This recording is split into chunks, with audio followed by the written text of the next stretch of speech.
Yo, what is up, guys? It's NLG here, back recording this series for the first time in months, really. It's been probably about 3 months, maybe. It's been a while. We just ran King of New York. I say it was about 3 months ago, as I've said. I'm saying months a lot. But yeah, anyways, I'll quickly recap what happened on the last one in case we've forgotten. Eddie Kingston beat Matt Seidel in the final of the King of New York tournament to win the tournament in his first weekend here in NYCW. Adam Brooks and Will Ospreay beat Diamante Promotions, who had an awful weekend. Matt Cross lost to Matt Seidel in the semis of the tournament in what is the best match in company history. What a match. Those guys, I swear, every time we see these two boys, I say boys, they're in the 40s, these two men up against each other, they both steal the show. Matt Seidel, Matt Cross, they put on magic in the ring. 2 years to the day since their last bout. Hopefully, with them both at 1 win apiece, hopefully the next one will come a little bit sooner. But now I bring you, in what is episode 37, I bring you show number 37. So let's get right into it. A main event of Jacob Fatu defending the NYCW Championship against Eddie Kingston. Both men unbeaten here in NYCW. It's set to be a big one. We kick things off with women's action, as in a 36D-. Shazza McKenzie defeats Holly Dead in 11:40 by pinfall with the overdrive, getting a 39 to Holly Dead's 26. Holly Dead's crazy gimmick got a below average initial rating. It's not a great start for Holly Dead rating wise, but she does have low popularity, I'd imagine. But she does improve in performance, so there's something for her. I'm not gonna lie, I've forgotten how about 70% of our roster perform in this. I know that like the mainstays, how well they perform. But a lot of these people, like the undercard guys, I have no idea how well they perform. So there's going to be matches on this show where I have no idea how good it's going to be. So it's like a fun surprise for us all. It's like an unboxing video. We're unboxing wrestling matches, but not real ones, virtual ones. At 2:10 on a Tuesday morning. Does it get much better than this? We then get a 39D-, 3 better than the last match, so apparently it does. We're in a bout that had decent wrestling, but I apparently can't speak. Sugar Dunkerton defeats Anthony Green in 9:51 by pinfall with an air Dunkerton. If you don't know what happens for that move, basically he throws him up in the air like a paper aeroplane, and Green just glides across the ring like he is a paper aeroplane. And then the Dunkerton part of it is that a basketball court, like, spontaneously just replaces the wrestling ring, and Sugar Dunkerton leaps up in the air and just slam dunks him into the basket. Great stuff from Sugar Dunkerton. Surprised it's not a disqualification because foreign objects, but hey ho. Dunkerton gets a 44, which is a decent little rating there indeed. Green improves in technical skills, getting a 27. And Anthony Green, the retrosexual, not having a great match there, but oh well, what can you do? We then have a 41D where Sugar Dunkerton celebrates his victory with the fans. He's dancing along. He's rated on entertainment, so he's doing entertaining dancing. Maybe he's grinding on people. Maybe he's doing a slut drop. Or maybe he's doing like the limbo under like the bottom rope somehow. I don't know how that would work without him falling out of the ring and breaking his neck like, but you know. Use your imagination. It's a virtual limbo, I'm sure you'll be fine. We then have another 41D. Ooh, mystery. We're in a bout that had decent wrestling but didn't have much heat because someone forgot to put the stove on. Bestia 666 defeats Eli Everfly and Jake Atlas in 12:32 when Bestia defeated Eli by pinfall with a La Valajueza. I either pronounced that really well or butchered it. I failed Spanish in GCSE, so I'll let you decide. Selena De La Renta did some good work at ringside. Jake Atlas's cocky gimmick got an initial rating of great. All three guys not doing bad at all, some solid ratings there, especially for Jake the debutante. And it's mad that when I would have booked this a few months ago, Jake Atlas was a guy who was just getting like a start in PWG, and he looked like a guy who was just starting the process of breaking out, like when a caterpillar becomes a butterfly and it starts hatching out the cocoon. And he's like went straight to WWE and skipped the whole thing of like breaking out. And so that's mad. Like, that's actually quite weird. Like, a lot has changed since I last recorded this. I'm pretty sure I had ACH on the last episode, and a lot's changed with him since then. As Jake Atlas changes, as he improves in technical skills. Well done, Jake. Everyone, give a round of applause for Jake, as in the next segment, he has his WWE send-off. He's been signed. No, just kidding. We have Space Monkey defeating Tony Deppen in 14:01 with a reverse 450. In a bout between two people who just don't click at all. Which sucks, because that would be a great match in real life, and we all know it. We then have a 48D+, when a decent match, Chris Dickinson, the Dirty Daddy, defeats Ho Ho Loon in 14:30 by pinfall in a Fanga as mint, because why not? Forgot I'd made that, but okay. Dickinson gets a 47. Ho ho ho, it's nearly Christmas. Loon gets a 42. Not bad, as Dickinson, the former NYCW champion, picks up a victory and improves in performance. Of course, he lost to Eddie Kingston in the semi-finals of the King of New York tournament in the last episode, which was probably really good, so watch it if you haven't already, and if you have, watch it again at the end of this, because who doesn't like a good old-fashioned out-of-order recap? We then have a 36D- where Selena De La Renta comes to the ring, and she announces on behalf of New York City Wrestling that the currently ongoing Tag Team Invitational, it will crown NYCW's first Tag Team Champion. She's got Angel Garza there, she's got Bestia 666 there, and she says that not only will it crown the first Tag Champs, but they will be the first Tag Team Champs. But if the King of New York weekend's anything to go by, they fucking won't. But maybe they will. Who knows? They've done pretty okay in that tournament so far.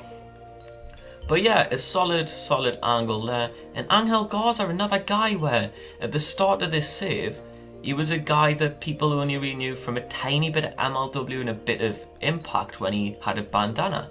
Now, he's tearing it up on NXT. He rips his pants off and swirls them around a bit, and all the ladies swoon and all the men get jealous of his lovely little outfit, I guess. And he's a very handsome Mexican who does cool moves. Everything's coming up Angel Garza. And it isn't, because in a 70C+, shag me, that's a good match.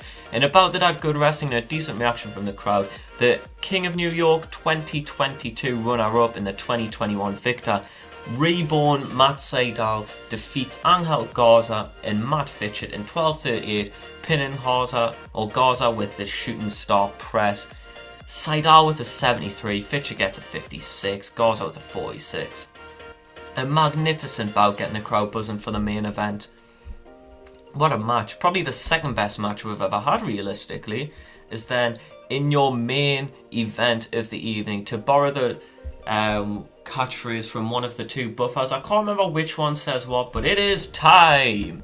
As we get a 65C, as apparently it's time for an angle, because Diamante Promotions lay out Matt Fitchett and Matt Sydal. This is what happens when you don't book for like 3 months. I'm pretty sure all three of those teams, like obviously Diamante Promotions, Sydal and Red, and the Besties are still in the Tag Team Invitational. So maybe there's a bit of foreshadowing there. Who the fuck knows?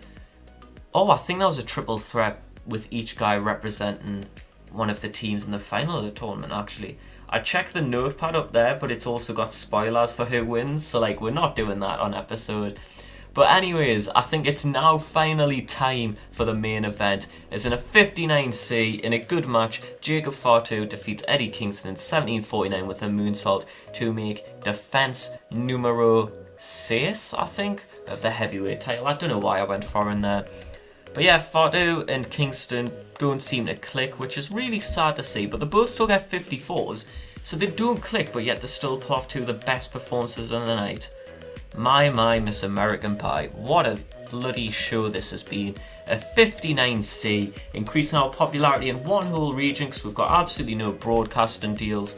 But Matt Sydal, he's getting a big fat hug because he was magnificent. Sugar Dunkerton caught my eye as well, so he's getting complimented. Who else did really, really well? I'm not sure, really. Matt Fitchett was a bit of decent, wasn't he? So, Matt Fitchett, you can have a little compliment. Matt Sydal was very happy, peace and love, he loves hugs. Sugar Dunkerton seemed pleased. And Matt Fitcher was happy, but he doesn't look it there, so maybe he needs to smile more. But yeah, that's it for the show.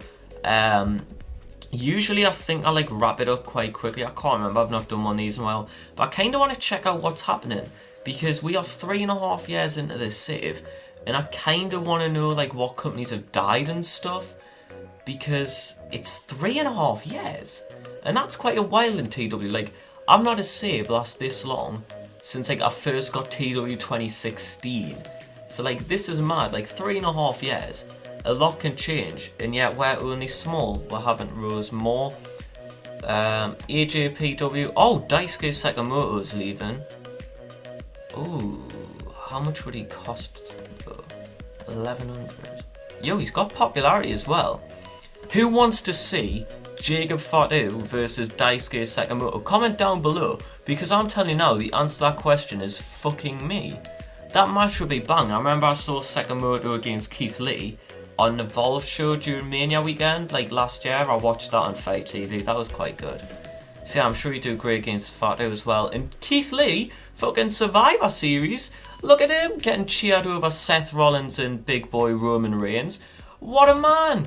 Oh, it was quite cool watching like 12,000 people sing Bask in His Glory.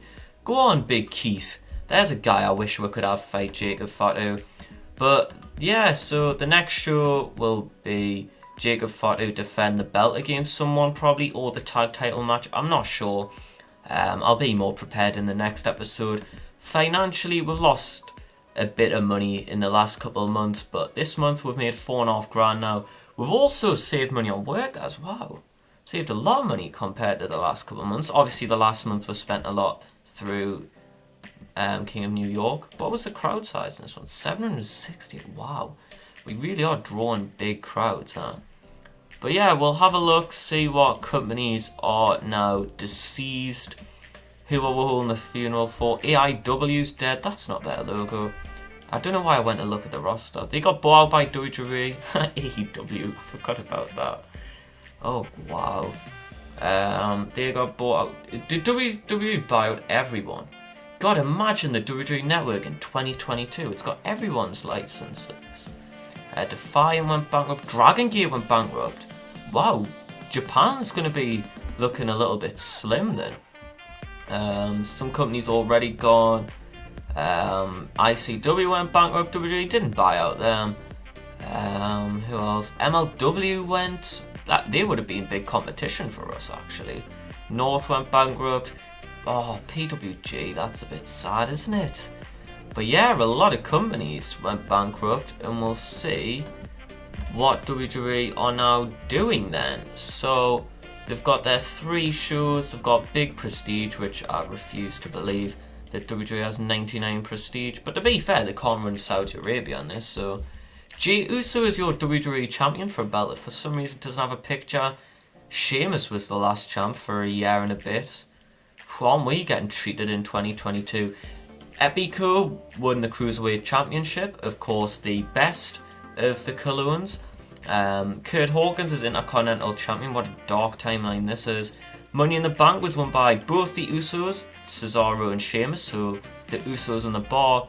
Raw Tag Champs, that's a tag team I'd love to see actually. Mia Yim won the Raw Women's Championship from Jazzy Gabert. SmackDown Tag Champs are DIY. God, Shane McMahon and The Miz. That was at the start of this year, wow.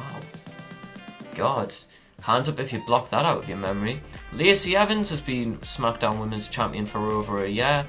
US Champion is the Velveteen Dream, so we've finally got something to be happy about after watching how bad that title lineage gets. Universal Champs John Cena for a second time. Fair enough. The Women's Battle Royal, the most prestigious of all championships, is held by Nikki Cross. Women's Money in the Bank hasn't happened in 4 years, and the Women's Tag Champs are Candice LeRae and Ember Moon, who beat Lacey Evans and Nikki Cross, who held them for 2 years, which is probably better than what's happening in real life with them now. The best match WWE has had is a 100 star, which was a John Cena match at the end of 2020, which is kind of mad that they can get that. What's this company called? Oh yeah, New York City. And our best matches, for anyone wondering, have Matt Sydal in them. Wow, Matt Sydal is evidently the best wrestler we've got. Fair play to the bloke. But thank you all for watching. I hope to see you all very, very shortly in what will be a lot less of a clusterfuck of an episode, hopefully. So thank you for watching, and I'll see you very shortly for episode number 38. Wow, that's a lot of episodes.